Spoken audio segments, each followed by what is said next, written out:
I love this. Feminism is cancer. Teaching the kids early on what's going on. Amazing.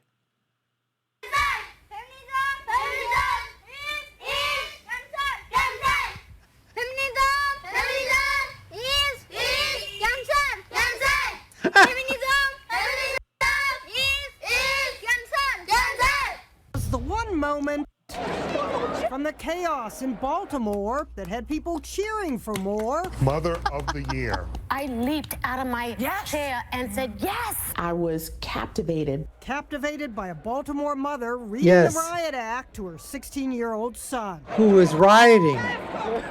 To Ooh! remove him from the riot,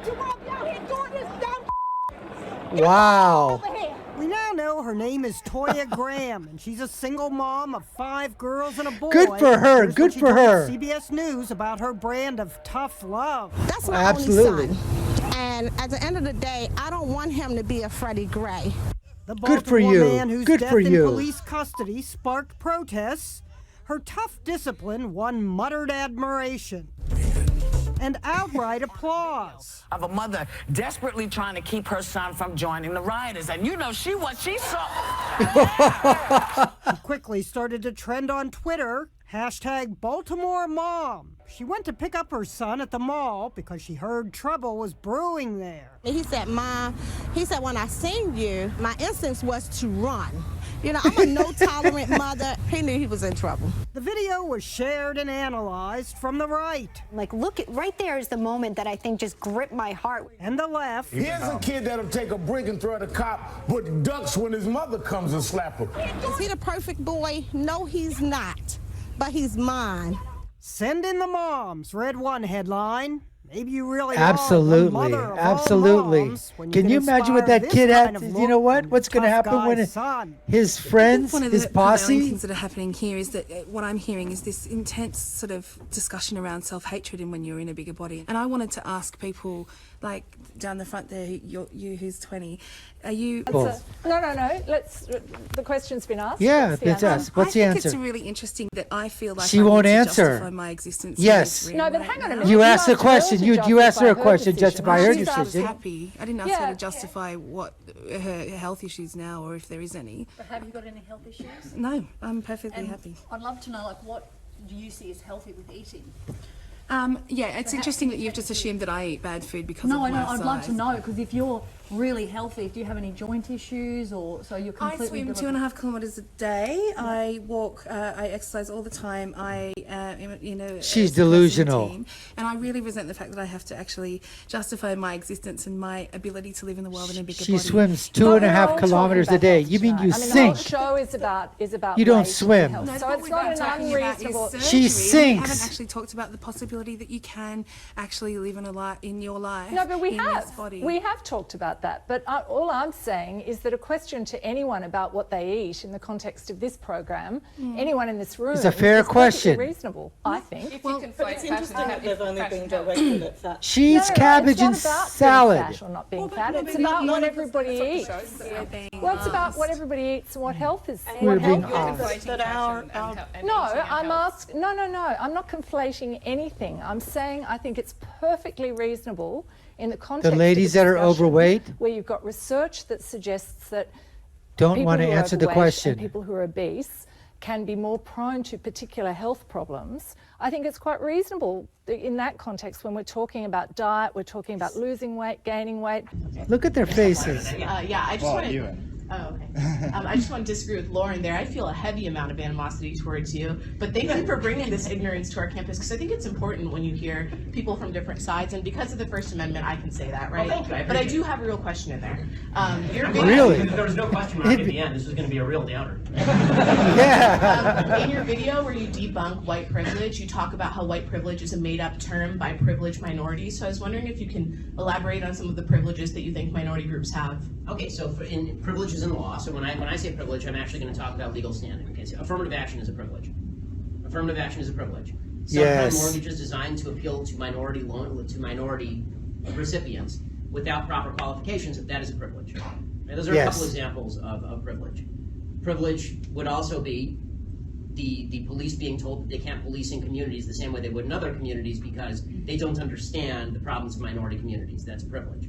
That's BS. It's privilege. It's BS privilege. But these are, as an overall matter, but it is certainly it's very difficult for me to see how it's not a privilege to get a lower score on the SAT than the Asian guy who's living in exactly the same circumstance. He gets penalized 50 points. You get 230 points on the SATs. That is definitionally a privilege. So there's one. Do you disagree? Yeah, but I don't want to take up everyone's time. So Yeah, she can't answer the question because she's an idiot. Like reverting back to the civil rights movement. Now we're telling fat folks that they have to buy an extra seat. Not too long ago, my grandparents had to sit on the back of a bus. It's like, it's almost like segregating folks based on the way they look. I can't imagine. Did you really say that? Calm down. Don't act like you're offended by KKK. I mean, you're so offended by me saying that your approach is so tough. Why do you keep acting like a victim, though? That's what I'd like to know. No, you, first of all, another body positivity. I don't think we can let something about the KKK just sit there. I find that so incredibly offensive and offensive to the people who at the hands of that despicable organization have suffered. You are coming from a totally different place than Jillian is coming from. Why would you project something like that on Because stage? you're projecting it, own it. If it is what it is, I would respect you so much more. Say what it is. You have a problem with fat people. I would respect you so much more if you said, look, fatty, I can't stand you. I hate you. Get the weight off. No, I understand you're passionate about this. You know, this is a picture of you with your grandmother. And you obviously... I obviously hate her, don't I? Just hate her. Hate my mom, hate my dad. Why could you say something like that? You know nothing about me other than the propaganda. You know nothing May about I finish me. one statement? You know nothing about me. I haven't gotten to finish one statement. Because if it's you big read mouth my and blog, loud mouth. If you go to actionagainstobesity.com, if you go to findingthin.com, you'll find out what I really am. And then if you want to criticize me, criticize me. Don't criticize me based on what the pro-fat movement writes about me. I wouldn't Body positivity?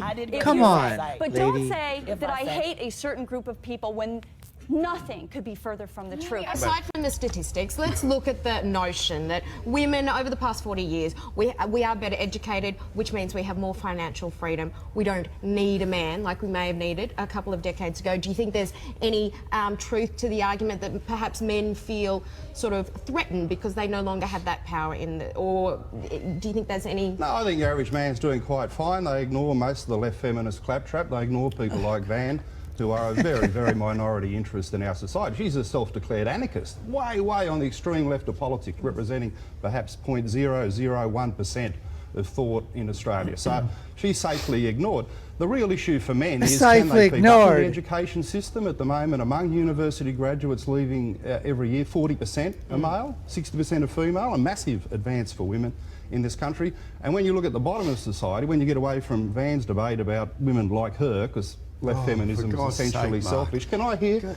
Can I speak, Andrew, without you being a participant? Are you a participant in this show or a host? Are you a professional host or a participant? I'm trying to get to the bottom of the issue, but you try and insult the other guests. Are you the host of this program, professional and cool? Or a participant? You should declare what you're doing at the beginning of the segment. You should declare your interest at the beginning of the segment. Because I can tell you the viewers had a gutful of you having a bet each way. Pretending you're a host, but really being a left-wing participant in the debate. I am trying to get to the bottom of the issue. I have no doubt that there are some... defending Van because I made a valid point. Sturm, please. I have no doubt that there are some legitimate concerns that men have about certain there's a male issues. feminist. Now, you talk about, you know, there being more graduates than women than men. Great, okay, legitimate concern. Okay, we talk about the family law system, apparently these days being skewed away from men in favour of women. Just Van, please. To create inequitable results. These are worth exploring. But do you need to run down feminism in order to explore those issues? We have a male speaking on the issue. Well, why don't we try and keep away from personal attacks? Can I defend myself, please, or is a man going to speak over me about me? No, you're trying to speak over us as ever. Yes, you are speaking over me, Mark. Here You're proving my point, Mark. You're not even letting me talk about myself. Now, I've known you for 20 years. No, you haven't. I met you when I was an undergraduate at the University of Wollongong. Well, you know for a fact I'm from a working class family from the suburbs of Sydney, and I write about that in my work all the time. You have to deal with the fact fact, Mark, that your position is the extremist one. I'm from the suburbs. I'm state school. I'm University of Wollongong, and I'm a feminist commentator. You're a lunatic. Okay. You're a fourth, fifth, sixth-way feminist. That women are discriminated against in this society. Let's talk about those trains and the need for safe carriages. Van, can you just give us a moment? On a train when you were a teenager? Because I was. Excuse me, Van. So that's against men now? All men? But I think personal tax just because you were assaulted at this stage. You're going to blame that on everybody? The practicality on the 11:30 Mark, good on you with your personal attacks. Good on you, mate. Good to see you sticking to the topic again. Well, I am sticking to the topic. It just shows how little you know about the practicalities of life in the suburbs, because the idea that I don't live in a suburb, I live in a cloud. No, you live in cloud cuckoo land, absolutely. So look, the point is that if you're on the 11:30 train out of the city and there's a women's only carriage and you're a bad bloke who wants to do damage, well, you go straight in.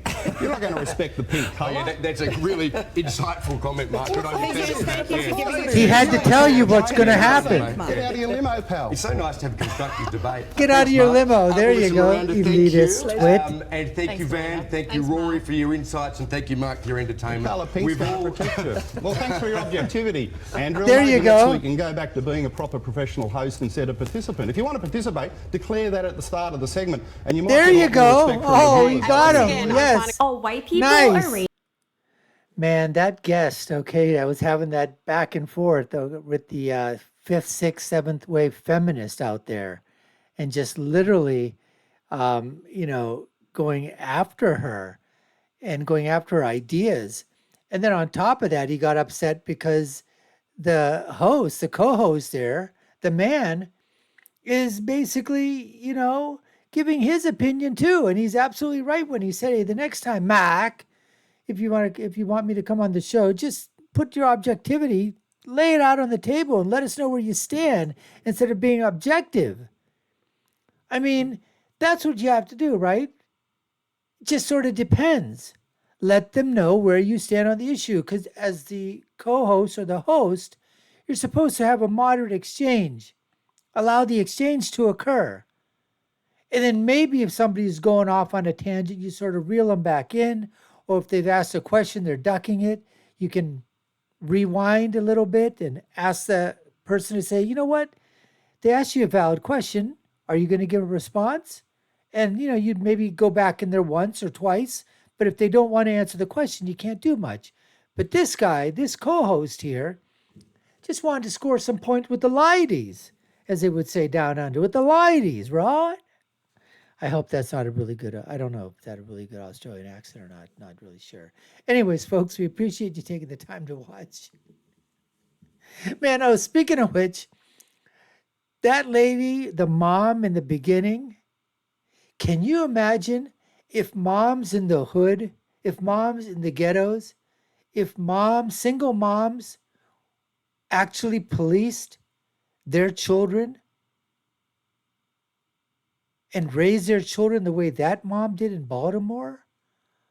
Oh my goodness. Oh my God. OMG, OMG, OMG. Could you imagine the turnaround that we would have here in our inner cities, especially among our black youth, black teenagers, young black children, young black males, and not only that, young black females as well? That was incredible, folks. How many times do you see that happening, where a child is getting literally a beat down by his mom and a teenager at that? Anyways, now we're going to say to you, thanks for taking the time to watch. You've been watching the Dr. Nasser Shake Show. I've been your host, Dr. Nasser. If you haven't done so already, subscribe to the channel, like, share, and follow us. If you like our content, let us know in the comments below. What'd you think of the mom? If that had been your son doing something like that, would you have taken the her choice there and just start doing it right out in broad daylight, right in public? I'll leave with my final thought. When you're right, you're right. That mom was right. And when you're left, you're wrong. Until next time, folks, take care and stay safe.